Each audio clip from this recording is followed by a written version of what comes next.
YouTuber Atta Halilintar mengumumkan kabar sang istri Aurel Hermansyah hamil.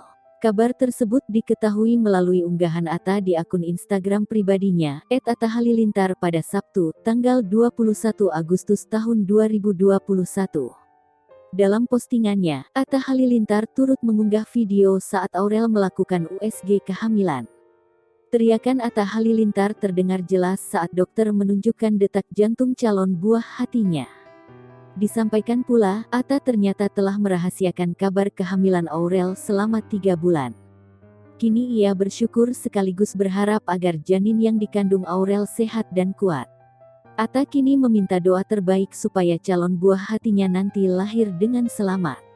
Dalam waktu dekat, Atta dan Aurel menyebut akan menggelar pengajian 4 bulanan untuk calon buah hati mereka. Sebelumnya, Aurel sempat mengalami musibah keguguran pada kehamilan pertama.